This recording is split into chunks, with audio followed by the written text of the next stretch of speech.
going backwards here. Okay, everyone. Hi, welcome to our second of the series, Let's Get Ready Together. We are going to be talking about job search basics with Career Coach and using LinkedIn. So I found this graphic on how to conduct a successful job search in just 5 steps. Now, of course, there's a lot to do in each of these 5 steps, but it does organize and help you think about what it is, how to approach your job search. So the first thing, step 1, figure out what you want. Start by thinking about what exactly you like doing, where you want to do it.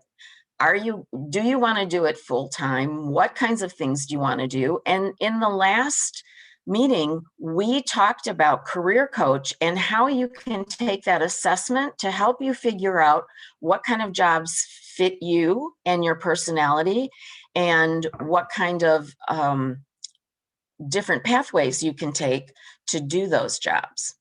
So then let's say you know what you want to do. Then your next step is to make connections. And one of the ways you can make connections is through LinkedIn. So and our presenter tonight on LinkedIn is our one-stop operator at WorkNet Batavia is Jerry Wang. And I'm going to stop sharing my screen so that Jerry can share his. All right. Well, thank you again for having me, Valerie. Very happy to share what I know about LinkedIn. I'm going to go through a few slides, and then I will actually just go straight to to LinkedIn itself, and see if we might just learn by looking at it itself. Hold on, slideshow from beginning. All right. All right. So before I get started, I think two of you were on my last presentation, but just about what I do and what we do at the WorkNet Center.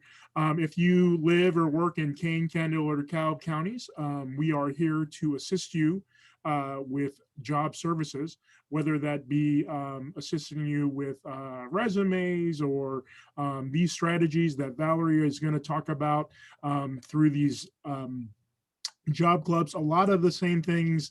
If you want to go deeper into these topics, you can come to the WorkNet Center and chat with us. I know Luciana came by, and you can ask her directly. Like, we don't bite, and we don't take any blood or anything. So we are here to help you. At the One Stop Center specifically, we have computers for job search and research. We have printers, copiers, scanners. Believe it or not, we also have fax machines in case you need to fax something. And most importantly, we also are able to refer you out to our various partners, including the folks at Waubonsie, the folks at Kane County and Kendall County for different training services, and various other things. So to jump into it, I think most of you probably know what LinkedIn is, but it really is the world's largest professional network right now on the internet. And it's a great tool to use to find business connections, including jobs and other things on relationships. So who should be on LinkedIn? Well, I think everyone should be on LinkedIn, whether or not you're actively looking for a job. It's a good place because it's free to keep a record of the things that you have done on your professional life. You can go and look at LinkedIn and see that you are able to find folks from a wide variety of industries, a wide variety of regions, and even in different parts of the world, as well as different schools and different job places. We'll look at the LinkedIn specifically, but to create a profile is pretty straightforward. There's some steps that you should take, which we'll sort of walk through right now. So when you set yourself up, there is a quick email address and password to sign in to get started. You just need an email address to get started. I will send you these slides, Valerie, so you can share them, but because there's some nice links in here to some step-by-step sort of things to do. So I won't go through those right now. And then one of the main things that you do is you choose a profile photo to throw out there. LinkedIn is interesting because it actually has some specific rules, and you can get like your photo taken off of LinkedIn if you break the rules. You can't use a logo, you can't use pictures of your cats or something. They really do need to be photos of yourself. Now, that said, I believe all of these actually would pass their standards. But you can see that, you know, some look more professional than others. Keep in mind that this is not Facebook or Instagram. This is your professional point of view. So be sure to think about having a nice headshot taken. These days, they're easy to do yourself, even with your phone, but I know there's plenty of places, and Waubonsie may even have these events where they take headshots for you. And then once you're on, the power of LinkedIn is that you can basically connect to other people, right? So the easiest way to think about this is that, like, let's say I'm here in the middle. If I'm connected to Valerie over here, Valerie is then in turn connected to, let's say, Luciana over here, who then knows Inez over here. So even though I don't know Inez, I am somehow connected to her through these multiple connections. And that's how sort of LinkedIn works. You are connected not only by the people that you actually know, but then you are then connected to the people that they know. And that's how the network grows. That's the idea of, I don't know if you've seen some of these movies or things, but you know, everyone says you can be connected to almost anyone in the world through 6 degrees of separation. So that's pretty far out, but you can imagine that the network grows quite quickly. I will skip through these sort of things, but here is something to keep in mind is, you know, keep in mind that LinkedIn is your professional point of view. So you want to stay professional and not treat it as like Twitter or Instagram or some of your other folks. A lot of good resources here, but what I am going to do is instead hop over to LinkedIn itself. So let me stop sharing this screen and hop over to a different screen right here. Okay, so this is actually LinkedIn itself, and this is actually Waubonsie's school page. So every school has a page. So if you went to different high schools or different colleges overseas, you may actually be able to go to a different website page. So what's nice about this page is it is arranged in such a way that it can show you upcoming events, upcoming posts that come up. But from your perspective, the most interesting places to look are one, jobs, because you can see what they're hiring for. But from your school perspective, the alumni page is actually what's of most interest to me, because you can go and you can find people that went to your school, right? So just without even doing a quick search, I can see all these people have Waubonsie in their LinkedIn profile. But I can actually go deeper by saying I want to find people in, I don't know, California, and do a search.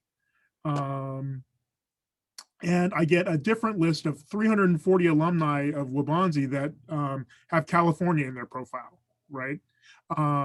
The same way I can put in a job title, I can put in, you know, let's put in software.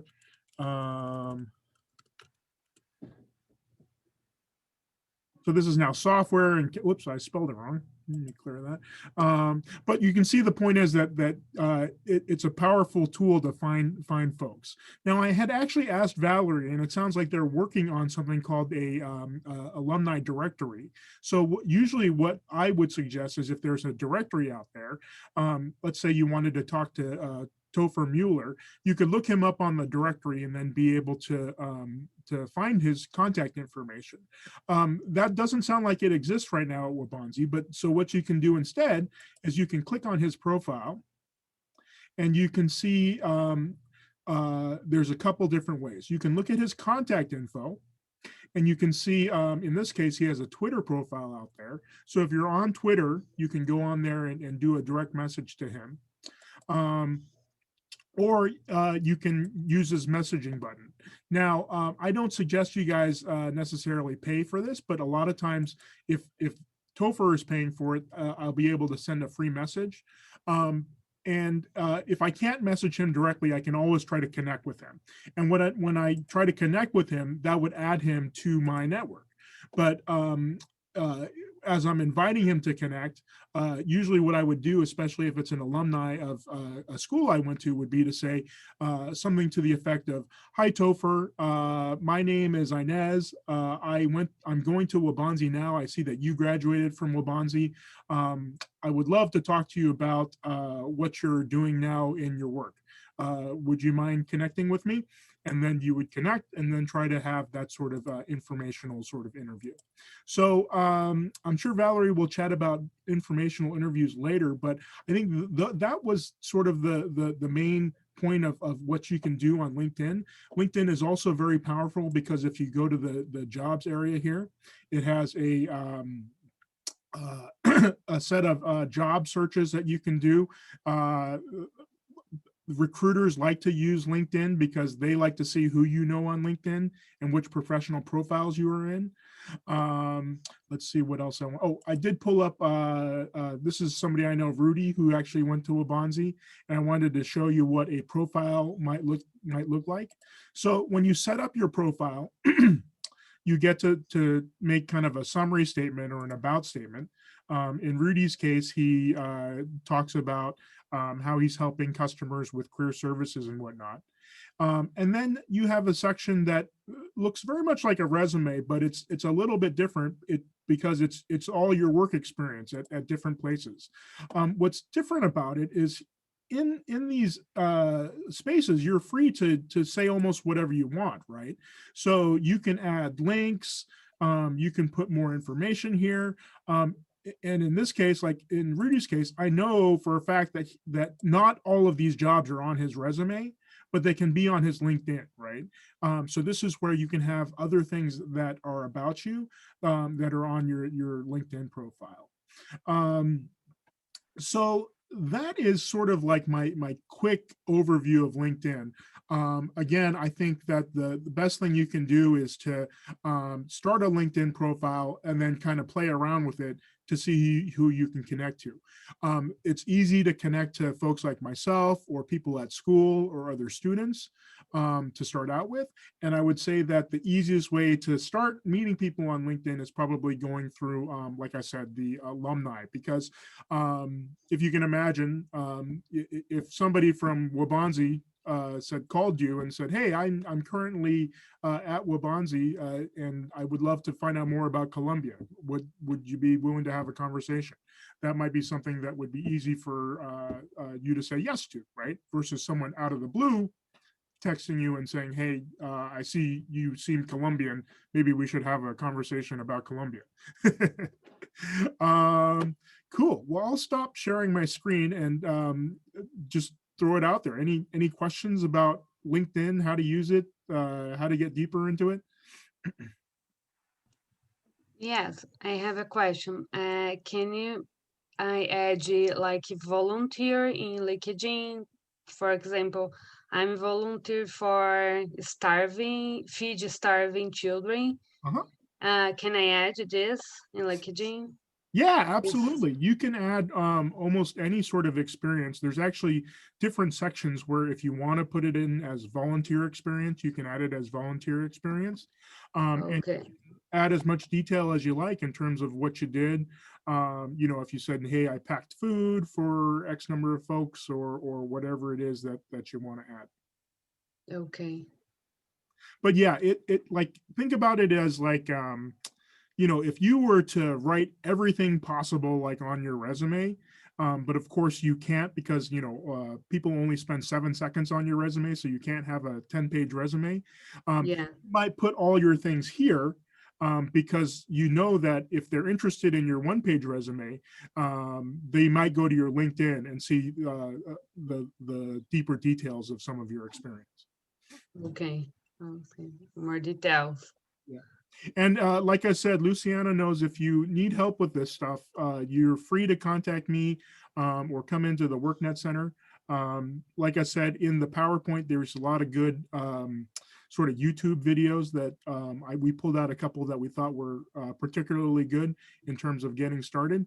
So yeah, I encourage you to jump in and get started on this. Yeah, I have news. The last time I talked with you, and the last day somebody called me about the job.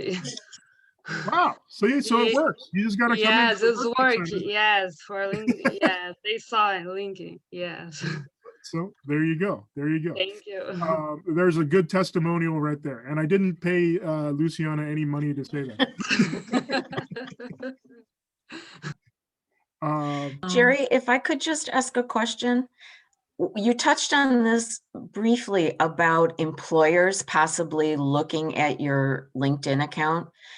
Would you say that when people are hiring now, it is just standard procedure that they look at all social media, not just professional?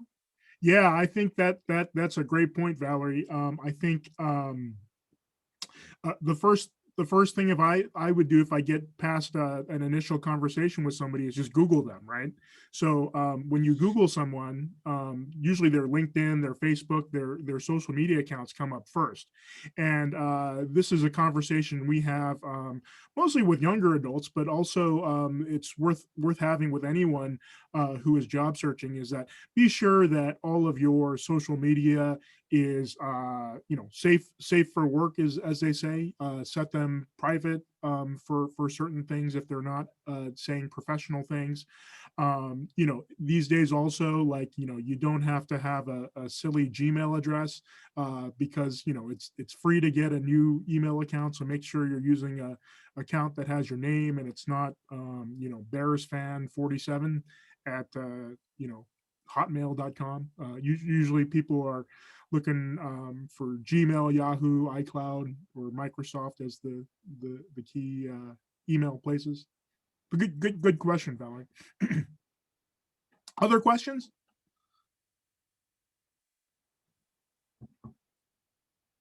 Okay, well, I would encourage a bonus for the three of you for coming to this. If you want to connect with me on LinkedIn, send me a connection request and I'll be sure to accept it. Okay. Okay, thank you very much. Imagine all the people you'll be connected to if you connect with Jerry. Yeah, no, Yeah. and that's another thing. There are folks that will just connect to anybody. So you can find those folks if you like. But I have curated my LinkedIn for quite a long time. I actually was I talked to someone from LinkedIn, and it turns out they can see like what number user you were, like when you signed up. And I was within the first 20,000 users of LinkedIn. So I've been around for a long time. Okay. All right. Anything else? I'll send Jerry, you thank those you slides, so much Valerie. as always. Oh, Okay, and I'll share the slides with everyone. So if you don't have any more questions, then I'm going to share my screen again. Thank you so much, Jerry. You're welcome to stay on with us if you want to talk about Career Coach. I'll stay on and watch for a little bit, but Okay, great. And I will attempt to share my screen again.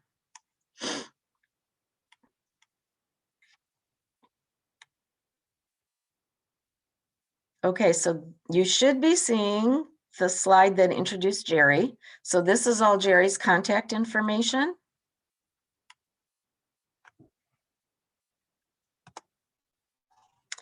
And what I found this one graphic that I thought was really interesting. You can Google just about anything these days and come up with more references than you can possibly use. And I thought that it was interesting the way the order of get your toolkit in order. If you notice it here, the first thing is resume. We talked about that in the last meeting. The next thing was cover letter. Talked about that in the last meeting. And today we're talking about LinkedIn. So we're kind of in the process.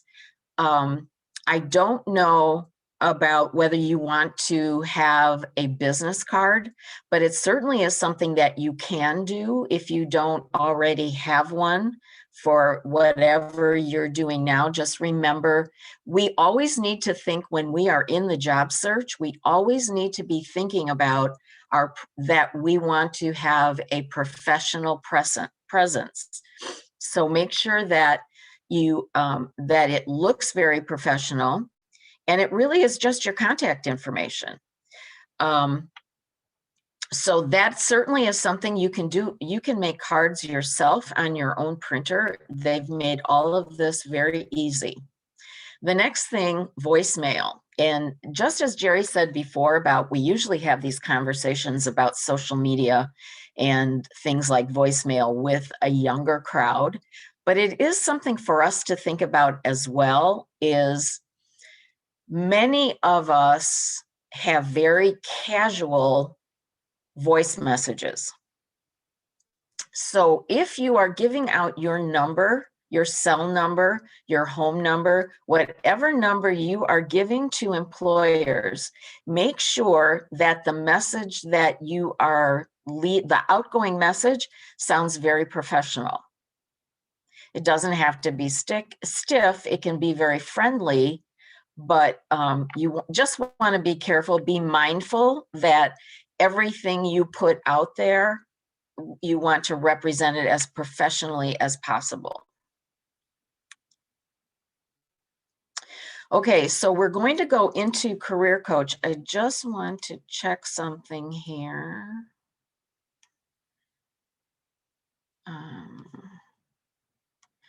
Looks like we have some things in the chat. So, okay, so we've got slides from Jerry, and so I know that we've got the slides. His contact information is in here. So check the chat.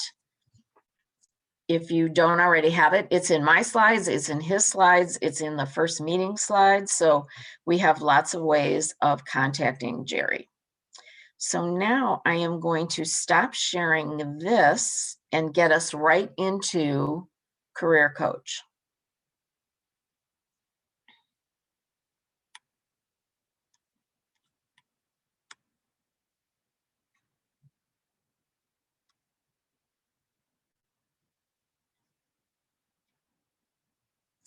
Let's see if I can move around this from here. No, I can't. Okay.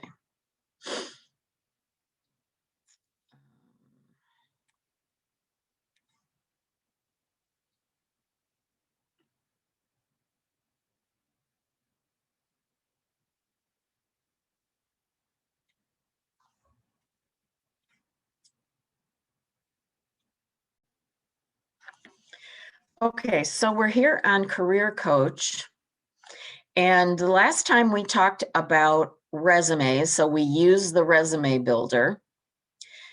One of the things that I did want to look at, let's see if I can, I'm going to have to log in here.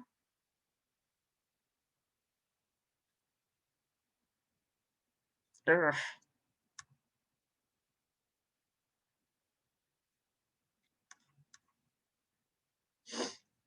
I have too many windows open on my computer. Okay, so remember that we have, here's my profile because I've logged in. You have your profiles. It shows my top 3 traits. Remember, we did the 6 question and it came up with this, and also 100% education. Then here, remember that when you do your profile, and when you do the assessment, it matches the careers. So if I click on View Career Matches, this is where it shows you remember we talked about the career clusters. Well, these are the career clusters, but they're in order of the way they match me, as opposed to alphabetically like you would normally see them. So if you go into in Career Coach, you can also on the homepage just click on Browse Careers. If you do that, the clusters are going to come up just alphabetically. But on your own profile, and you are going to have yours are going to come up in the order of the percentage of match to your profile. So if I look through, education and training was such a big match for me. I'm just going to open that one up. And let's say instead of teaching and training, I am going to look at professional. Valerie, we just see welcome to Career Coach. Oh, it's not moving?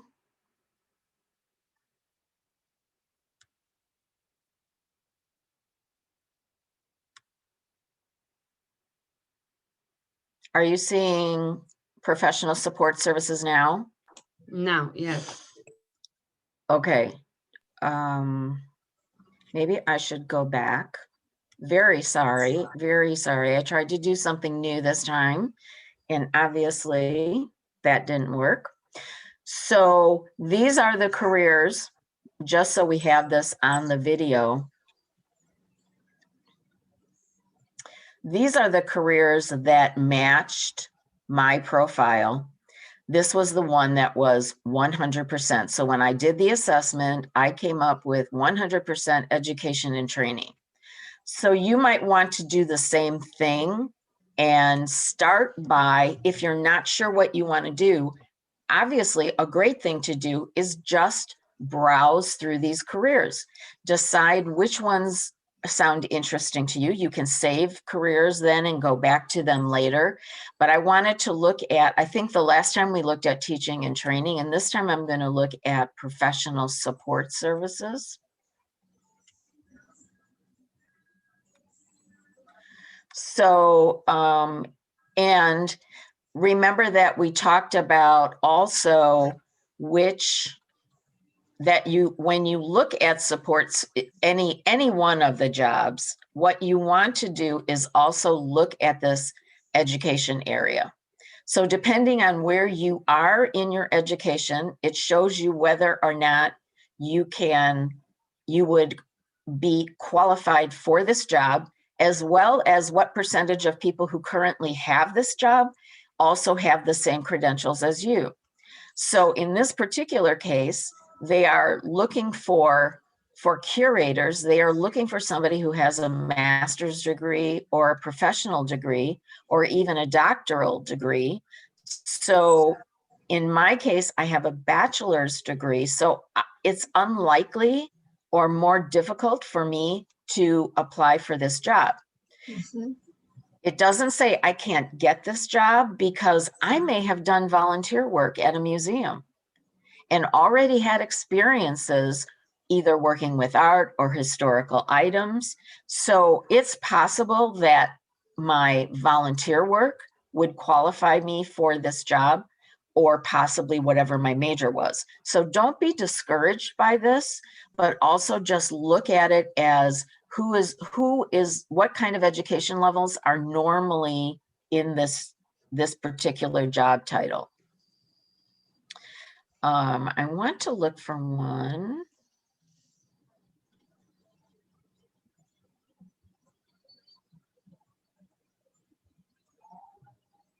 Okay, a lot of people, and Wabansi has, and we're going to see this, Wabansi has a program for library technicians that is something that is available if this is something that you want to do. So as a library technician, the first thing we're going to see is there's the median salary, which means it's in the middle, is $32,472. The top level, entry level education is a bachelor's degree. So also a certificate or an associate degree is a big part of big portion of who the library technicians are. If I look on the show more, it tells me more about the individual job description. But if I take this click, this is how, and I showed this to you last time, but I wanted to go a little bit more in detail. This gives us much more detail, plus access to the live job postings that we talked about. If that career, you may not realize that there are careers that are similar to this that you might be interested in. So this is a possibility. They give us they predict what kind of employment you can expect in the future, what the wages are, and then more about the library technicians. So there are 760 annual job openings. Generally speaking, you can take a associates in arts is one of the transfer degree pathways if you're going to go for a bachelor's degree. So, and these available programs, if there is one in whatever job title you're interested in, these are classes that are available or courses that are available at Waubonsie. So if I clicked on that, it takes me to the Waubonsie program in studying English.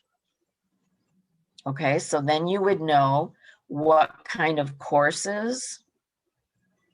It's got the program information, the tuition, how you start applying. You can link right here to start applying.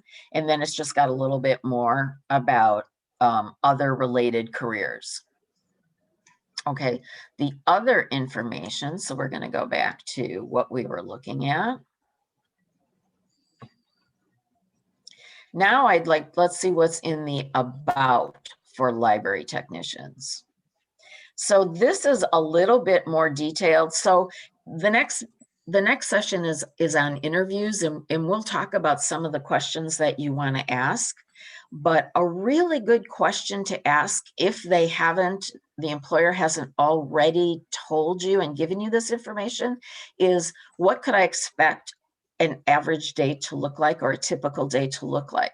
So if you look at this, it shows you all the tasks that come along that are associated with this job. Look at all of these tasks. Now, it could be that you read a title and you had one idea of what that job was, but then when you looked through all of these tasks, you realize this really isn't what I thought it was, so I'm going to look for something else. So don't be surprised if that happens. This is another graphic on representing the percentages of people who are working in this field and how much education they've had. In this particular field, these are the skills. So remember, we talked about soft skills, hard skills. Mm-hmm. So some of these are going to be, most of these are hard skills. So they're actually things, if you didn't know about them already, you could learn how to do them. Let's see if there's, okay, so that's it on that page for that. It tells us what kind of wages. So if we look at this, new workers generally start at just about 21,000, but highly experienced people make 52,000. So you can see that they don't necessarily hit a plateau, that there is growth in salary of this job.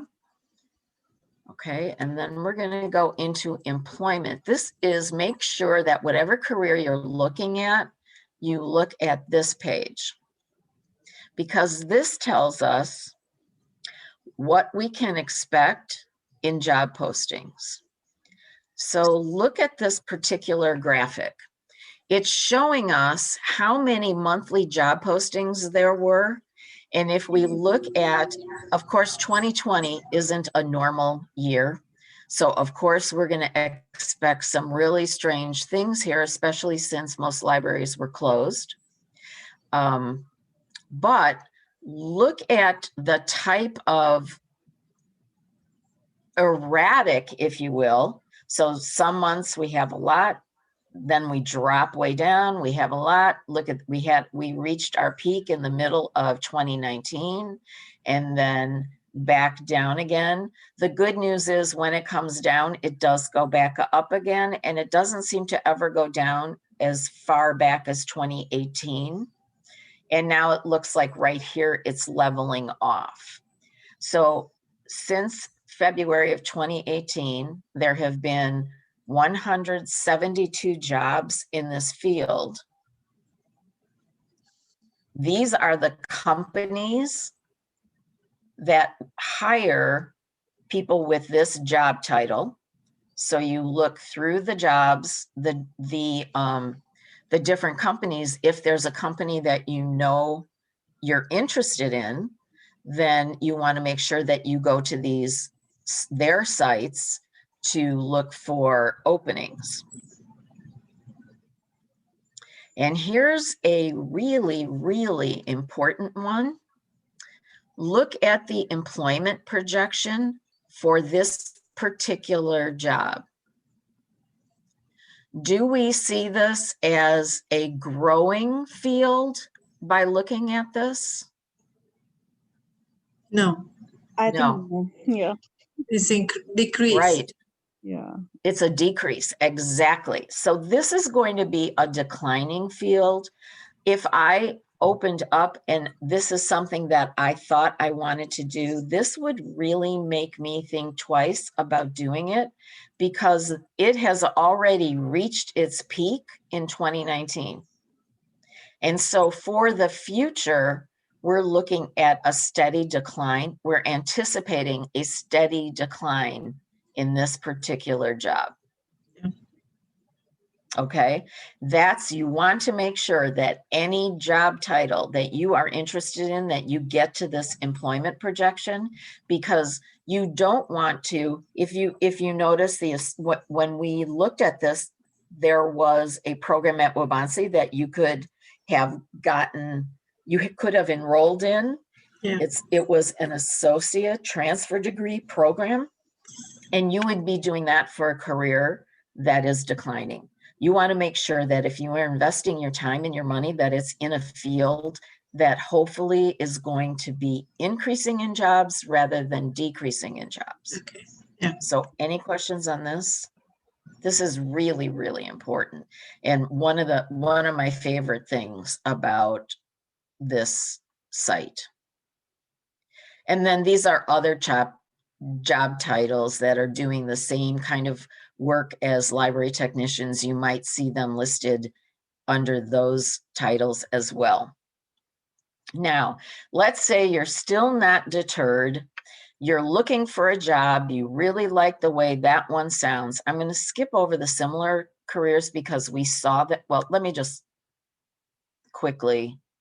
So these are all jobs that, now this one it's similar. And one of the things that I could do is it's an 88% match. So maybe what I'm going to do is go in and look at what the projection is for this job.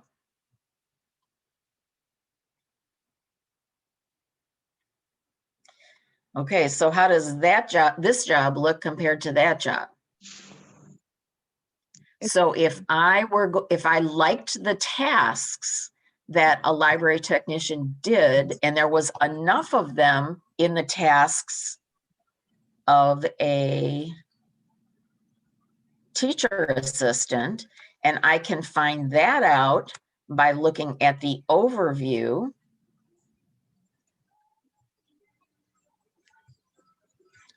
Oh, not the overview. Here's the daily tasks.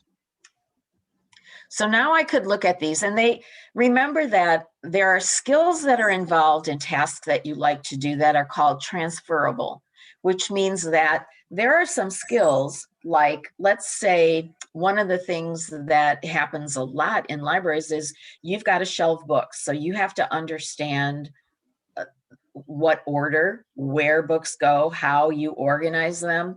Well, that skill happens in a library, but it also happens in a classroom. So there are similar types of skills, but in a teacher assistant job title, they're going to relate those skills to being in a classroom or working with a teacher. Okay, so they may have similar skills that you wanted from the library technician that are available and similar in the teacher assistant, and now you know it's a growing field. Okay, so let's say I'll go back to the teacher assistant one, and now we'll look at the live job postings. And if you remember, the live job postings show us it's linked to Indeed. And this is showing us jobs that are within 50 miles of Chicago. So here we've got one from St. Charles, we've got one from Yorkville. And even though these titles may look different than the library technician, there must be similar skills, and that's why these jobs are listed here. So a brand ambassador, a dean's assistant, these are all jobs that are related. So let's say I kind of like the look of, I like working with children. I'm going to look, and it's Aurora, so I like that idea because it's close to home. I like working with children. If I click on this, so it's a specific job that's opening right now. This links me right to, notice this is Indeed. I'm on the Indeed site right now. I've been linked right to it. Here's the job. Here are the details. Notice what it says right here. Urgently hiring. Okay, so you know that this is a job that they're ready to move. Like sometimes companies, employers post jobs and they really aren't ready to hire at that point, but they're just kind of testing the waters, seeing if there's interest in the position. This is one that you know they need somebody, and they need somebody now. It tells me it's a part-time job. How many? They're only going to hire one person. So if I'm looking at this and these are the skills that I want and like, and it's in a location that I can get to, it's with the population I like to work with, I'm going to jump on this.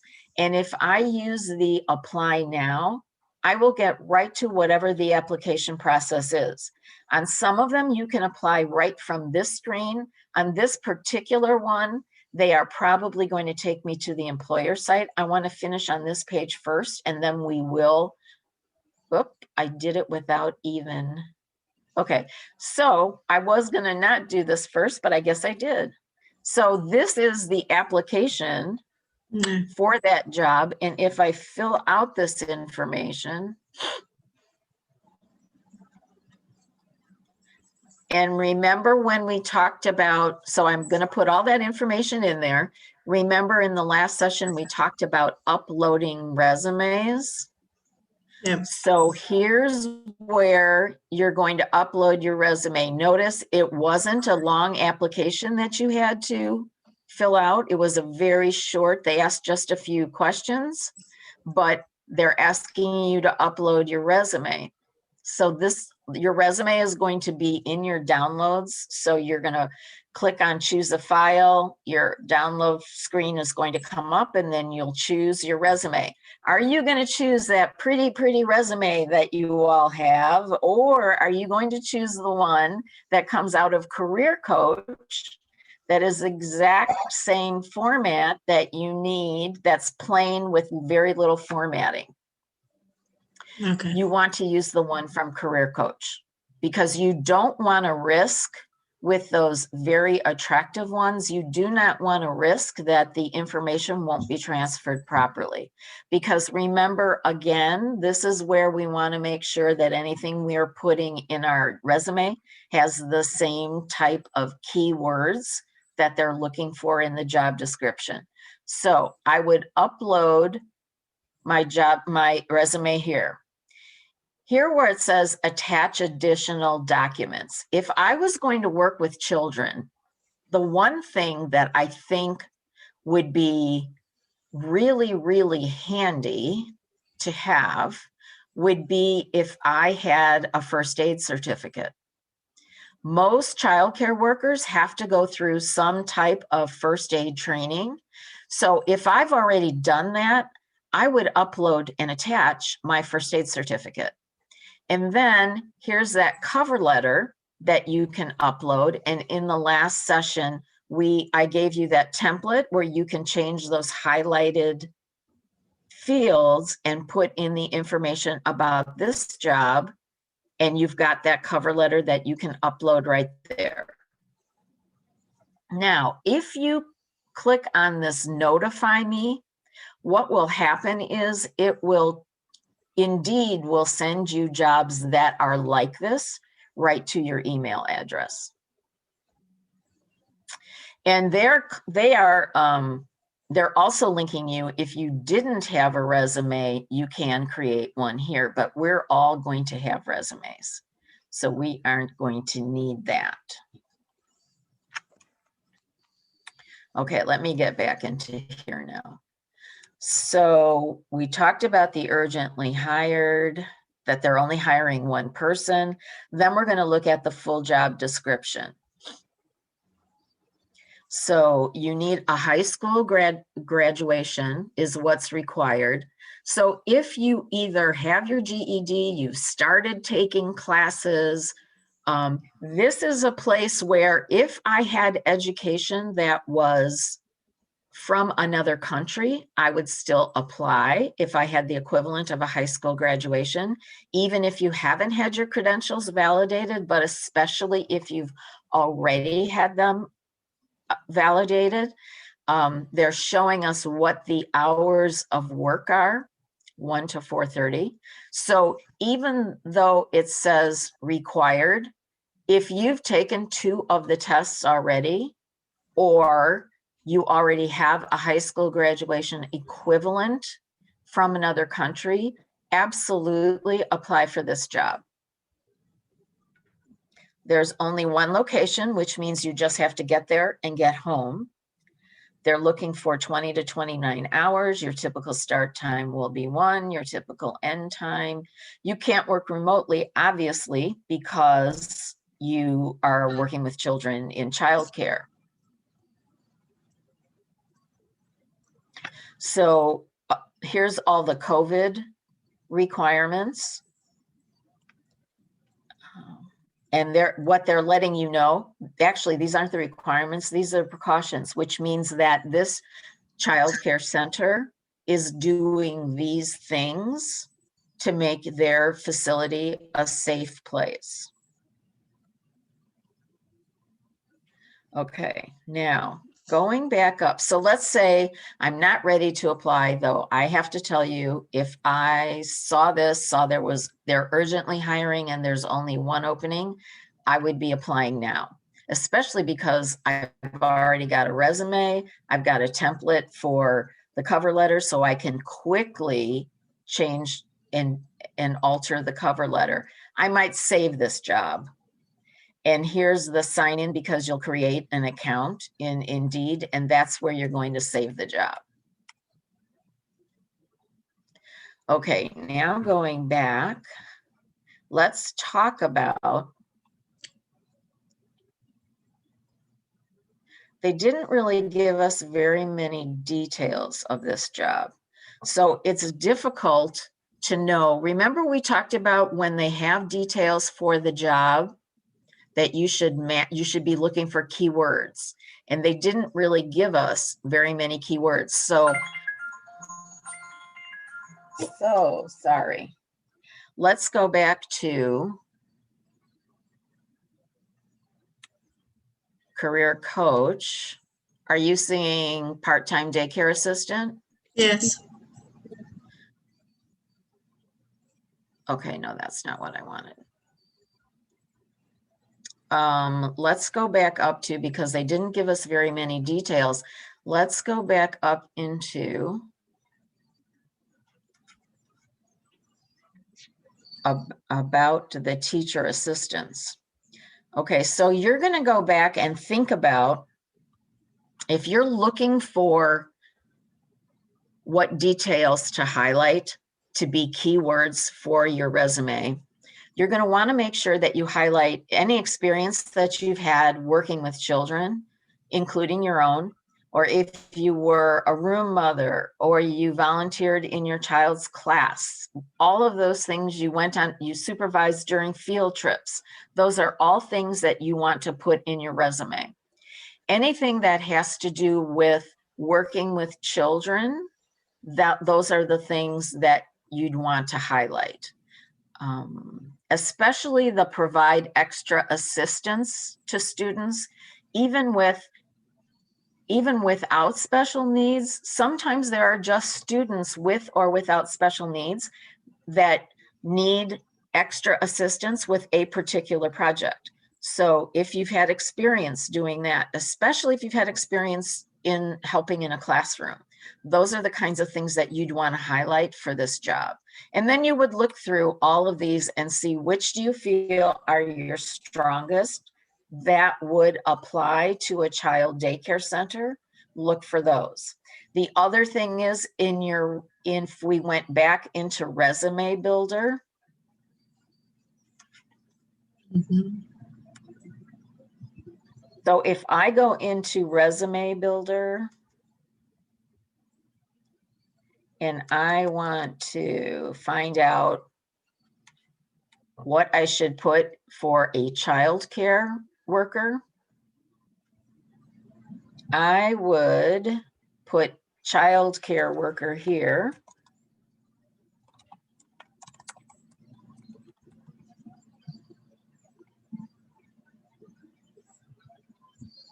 And then, oops.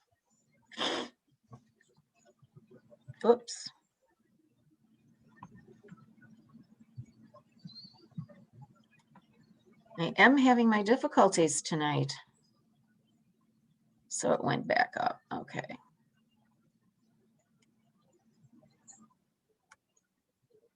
Okay, so here's childcare worker. Remember, so I put the title in, childcare worker came up. When I click on that, here's all the tasks. So if you find a job that doesn't have tasks listed, go back into your resume builder and go into add a work experience and put that job title in here. And this will tell you what the typical tasks are. And then these would be the ones that you would want to highlight. Any experience that you've had doing any of these things, that's what you would want to include, either definitely any experience in your work experience, or if you have volunteer experience in that area. Okay, any questions on that?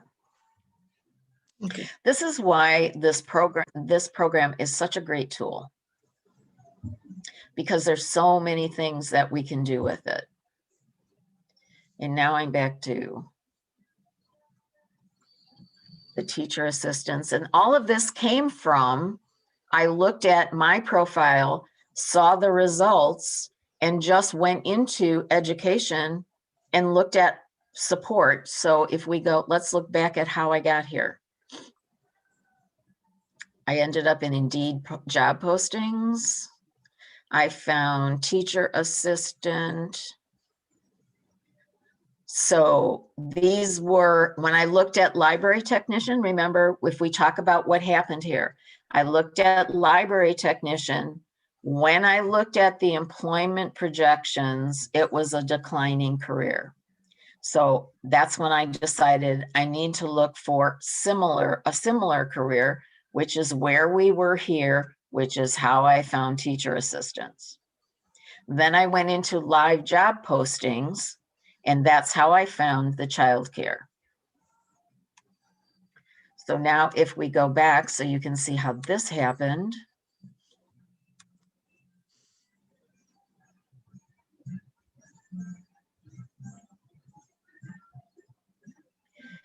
And this was in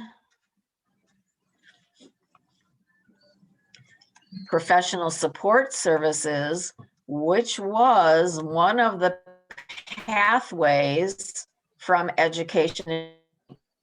So right now, I am back in my profile. When I click on that, it was one of the 3 pathways that I took. So there are so many job descriptions that you can look at in here. Take advantage of jobs that are similar. That's hugely important, jobs that are similar, because you may not realize that there is a position out there that may sound better to you using those same skills that you like using. Okay, let me go back again. So I'm on my home page now. Any questions about this?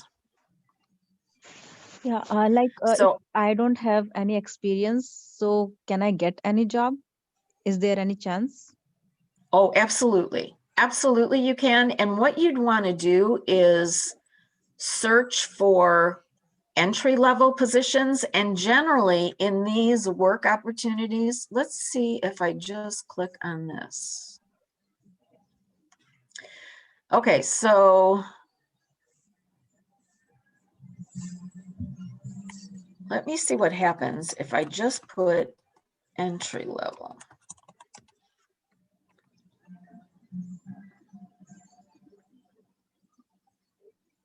So entry level just means you're starting at the beginning, the first job in that particular field.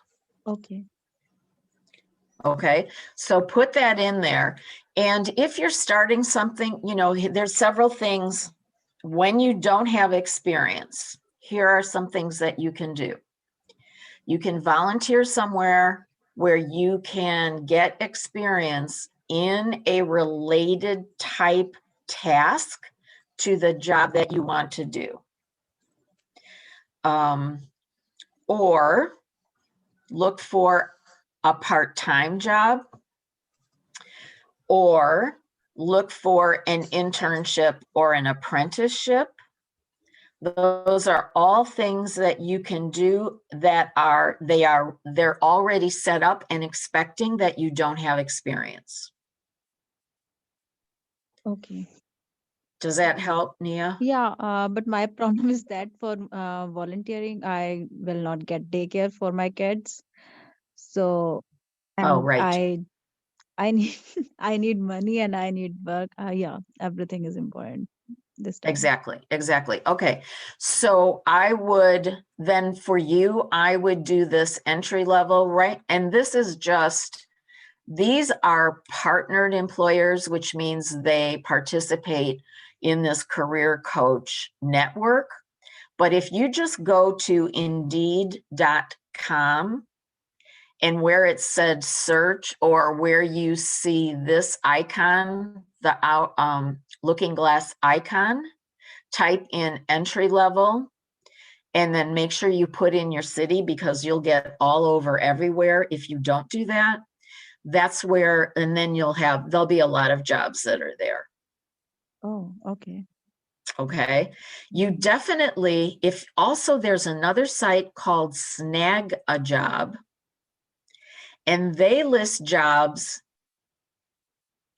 in terms of, they have all of these same icons as up here, these categories, but they also have one that says urgently hiring. So if I didn't have exactly the experience that they were looking for, or no experience, but it was a job that I thought I could do, I would apply for one where they're urgently hiring. And I would highlight my soft skills. So especially, you know, communication is huge. Every employer wants you to be able to communicate. Being able to use a computer, make sure that you put something in there about being computer literate. If you are more than computer literate, then you want to make sure that you're putting in that you're proficient with anything that you know how to do. Any of your skills that match that job, that's what you want to highlight. Okay. Okay? Mm-hmm. Thank you. Any other questions on this site? Yeah, I think No? that's it. And I was not there in last session, so if I can get recording of that. Absolutely. Thank I you. did not finish the video, so as soon as I finish the video, but I'll definitely send you the PowerPoint. Yeah, in last one I was not there. Yeah. Right, right. Okay. I'm writing this down.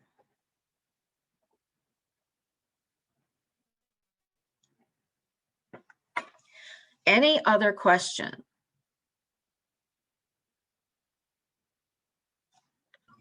I think that we need to practice to put in action all this knowledge that you get us to practice and to try to do the exercise.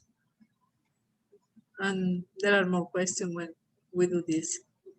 Well, did I send you the sheet, the activity for career coach? I'm going to have. send it to all of you again. Yes, just in yes. I case. have it. You saying The 4 yeah. sessions and yeah.